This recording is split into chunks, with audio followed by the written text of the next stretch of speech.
कैसे हैं? ठीक ठाक। चलिए बहुत अच्छा। आज हम लोग क्लास 10th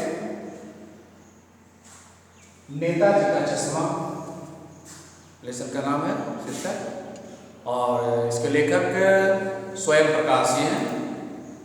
तो इस पाठ को प्रारंभ करने से पहले हम लोग लेखक स्वयं प्रकाश जी के बारे में थोड़ा सा जान लेते हैं, उनका परिचय देखते हैं, संक्षिप्त परिचय कि स्वयं प्रकाश जी उच्च कोटि के कहानीकार थे। उनका जन्म 1947 में इंदौर मध्य प्रदेश में हुआ, जहां उन्होंने अपनी पढ़ाई तथा नौकरी की स्वैच्छिक सेवा निवृत्त के पश्चात वे वसुधा पत्रिका के संपादक से जुड़े रहे। स्वयं प्रकाश मध्यवर्गीय जीवन के कुशल चितेरे थे, इसलिए उनकी कहानियों में वर्ग शोषण के विरुद्ध चेतना, सामाजिक जीवन में जाति, संप्रदाय और लिंग के आधार पर हो रहे भेदभाव के खिलाफ गूंज सुनाई देती। इनकी कहानियां पहल सम्मान, बनमाल पुरस्कार, राजस्थान साहित्य अकादमी आदि पुरस्कारों से इन्हें सम्मानित किया गया। इनकी प्रमुख रचनाएं, इनके 13 कहानियां संग्रह प्रकाशित हुए हैं, जिसमें प्रमुख है सूरज कब निकलेगा, आएंगे अच्छे दिन, आदमी जात का आदमी आदि। अब हम लोग देखते हैं पाठ परिचय। लेखक परिचय में आप लोग देखते हैं पाठ परिचय। ठीक है, पाठ परिचय, प्रमुख रचनाएं, पाठ परिचय। पाठ परिचय में देखते हैं कि इस पाठ में क्या दिया हुआ है, चारों ओर सीमाओं से घिरे भूमि के भाग को देश नहीं कहते हैं। उस धरती पर रहने वाले सभी नागरिकों, पेड़ पौधों, नदियों, पर्वतों तथा पशु पक्षियों से देश बनता है। इनमें निस्वार्थ प्रेम करना तथा इसके विकास के लिए प्रयत्नशील रहना देशभक्ति है। अब हम देखते हैं पाठशाला। पाठशाला में कस्बे का परिचय। पाठशाला में कस्बे का परिचय। इसमें सबसे पहले हम लोग देखते हैं, इससे पहले कि इसमें पाठ परिचय में हालदार साहब, कौन? हालदार साहब, और एक है पान वाला और एक है कैप्टन। तो हालदार साहब जिज्ञासु प्रवृत्ति, दयालु, भावुक, संवेदनशील, सच्चे देशभक्त। दूसरा हम देखते हैं पान वाला। पान वाले का रंग काला है लेकिन वह मोटा है। हमेशा पान खाने वाला, हमेशा वह मुंह में पान भरा हुआ रहता है। कैप्टन, इस पाठ में मिलेगा एक कैप्टन, उसका मजाक उड़ाने वाला, कस्बे की सभी सूचनाओं का केंद्र बिंदु। कैप्टन सारी अब इसमें देखते हैं कैप्टन, जो कि गरीब फेरी वाला है, सच्चा देशभक्त, अपने नामों को सार्थक करने वाला। कैप्टन शारीरिक रूप से कमजोर। तो हम लोग देखिए इस पाठ में इन्हीं तीनों के बारे में हम लोग देखेंगे। अब हम लोग देखते हैं पाठ का परिचय, कस्बे का परिचय। एक नगर है।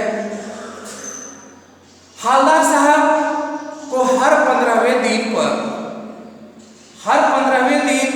कंपनी के सिलसिले में एक कस्बे से गुजरना पड़ता था। ध्यान से सुनिए,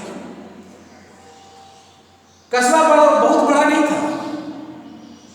उसमें कुछ पक्के मकान, नए बाजार, लड़कों का एक स्कूल, लड़कियों का एक स्कूल, सीमेंट का छोटा सा कारखाना, 2 ओपन एयर सिनेमा घर और एक नगर जो कभी कोई सच्ची कोई पक्की कोई सड़क पक्की तो उसमें कभी पक्की सड़क बनवा देते हैं, कभी पेशाब घर, कभी कबूतरों की छावनी बनवा देते हैं, तो कभी कवि सम्मेलन करवा देते हैं। ठीक है, तो ये हवलदार साहब इसमें जो है कस्बे का ये परिचय है।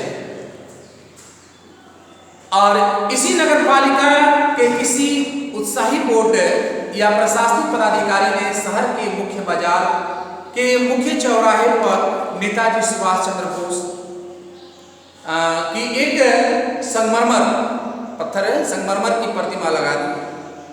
यह कहानी उस प्रतिमा के एक छोटे से हिस्से के बारे में है। लेखक को पूरी बात का पता नहीं था, लेखक को पूरी बात का पता नहीं था, लेकिन इसे बताया गया है कि सबसे पहले कि लेखक को पूरी इसमें मालूम नहीं था, पूरी बात का पता ही नहीं था। अच्छी मूर्ति की उनको ऐसा लगता था, लेखक को पूरी बात का पता नहीं था, लेकिन उन्हें ऐसा लगता था कि देश के अच्छे मूर्ति की जानकारी नहीं होने या अच्छी मूर्ति के अनुमानित लागत उपलब्ध बजट से कहीं ज्यादा होने के कारण बोर्ड की शासनावधि समय समाप्त होने की दशा में किसी स्थानीय कलाकार को ही अवसर देने का निर्णय लिया गया था।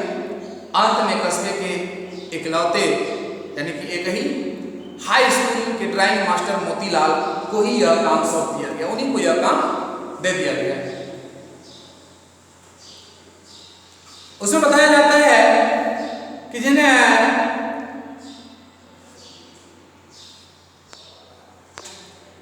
तो क्या है इसमें हवलदार साहब अनुमान से लगा रहे हैं कि वहां के इकलौते जो हाई स्कूल था उसमें ड्राइंग मास्टर मोतीलाल वो महीने भर में उस मूर्ति को यानी कि उसको ये काम सौंप दिया गया और वे महीने भर में मूर्ति बना देने का विश्वास दिलाया, विश्वास प्रकट किया। ठीक है, तो हम लोग ये देखते हैं। अब हम लोग देखते हैं मूर्ति का अधूरा, वहां जो एक मूर्ति बना हुआ था वह अधूरा पर कैसे रहा। ठीक है, तो इसमें हम लोग देखते हैं कि मूर्ति संगमरमर का बना था, टोपी की नोक से कोट के दूसरे बटन पर 2 फुट ऊंची सुंदर मूर्ति थी। किसकी? तो वहां देखेंगे आप अभी सुभाष चंद्र बोस की फौजी वर्दी में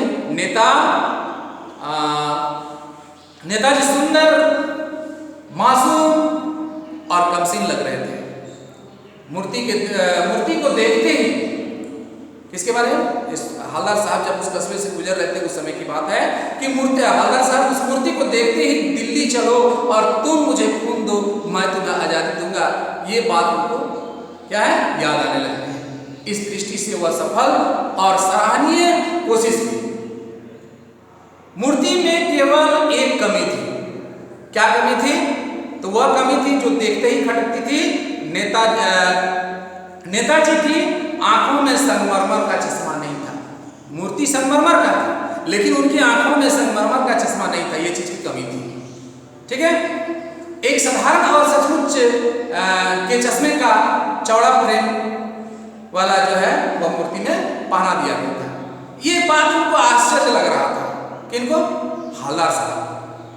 कस्बे से गुजरते समय हवलदार साहब की पहली बार जब नजर उस मूर्ति पर पड़ी, जब उस मूर्ति को देखा तो वे हैरान हो गए, वे अवाक रह गए।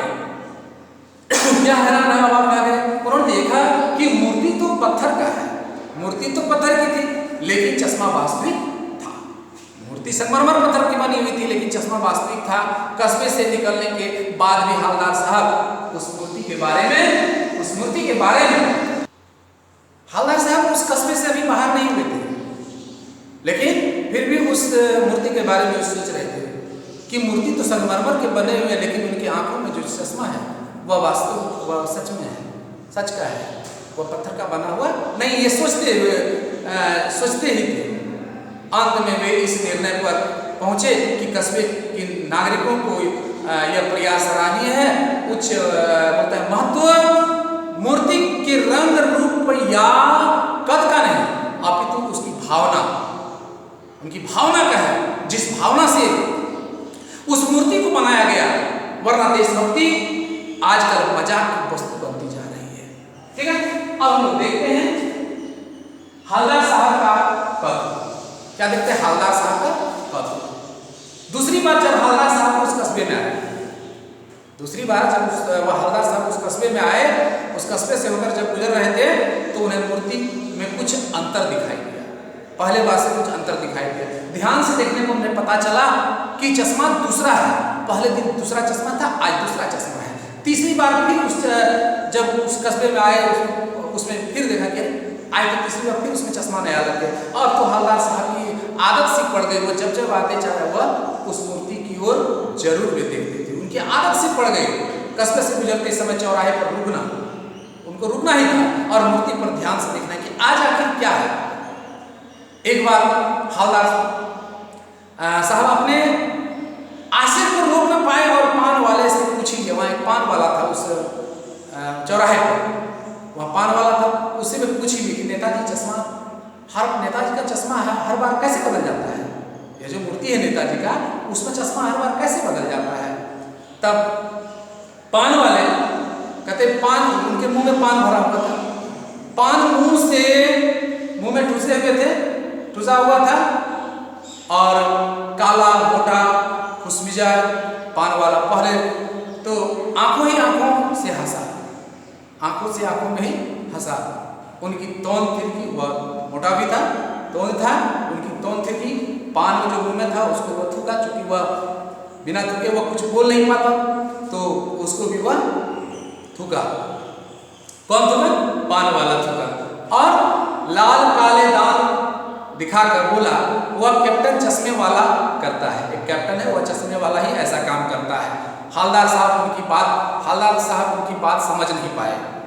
उसने समझाया कि जब किसी ग्राहक को चौड़ा फ्रेम वाला चश्मा था, जो नेताजी को चश्मा पहनाया गया था, चौड़ा फ्रेम वाला चश्मा पसंद आ गया तो वह उस नेताजी से क्षमा मांगते हुए वह चश्मा को उतार लेता और उसमें दूसरा चश्मा लगा देता था। उसका यही काम था, वही इस चश्मे को बदलता है। अब वो देखते हैं कैप्टन का देश प्रेम से परिचय। कैप्टन से देश प्रेम का परिचय, देश प्रेम, कैप्टन का देश प्रेम। तो अब हवलदार साहब को कुछ समझ में आने लगा। किसकी? पान वाले की बात। तो एक चश्मे वाला जिसका नाम कैप्टन है, उसे नेताजी के बगैर चश्मे वाली मूर्ति अच्छी नहीं लगती थी, वह बुरी लगती थी, बल्कि उसे पीड़ा भी पहुंचती थी। ठीक है, मानो बिना चश्मे के नेताजी को असुविधा हो रही, इसलिए वह अपनी छोटी सी दुकान से गिने चुने फ्रेम में से एक चश्मा नेताजी की आंखों में, नेताजी की मूर्ति में वह फिट कर देता। जब किसी ग्राहक को फिर वह जरूरत पड़ जाता, कौन सा? नेताजी के जो आंखों में लगाया गया था, कोई ग्राहक आता, अगर वह वैसे चश्मे की मांग करता तो फिर वह नेताजी से क्षमा मांगते और उस चश्मे को निकाल करके ग्राहक को दे देते। ठीक है, अच्छा अब हम लोग देखते हैं। ठीक है, तो अब हम लोग देखते हैं क्या है? हवलदार साहब का दुखी होना, बच्चों द्वारा सफेदे का चश्मा होना। ठीक है, ये दो बचा है, दोनों को देख लीजिए। ठीक है, अब हम लोग ये पार्ट 1, इस पार्ट का पार्ट 1 हम लोग जो इसमें जो शेष बच गया है हम लोग देखते हैं पार्ट 2 में, नेक्स्ट वीडियो। ठीक है।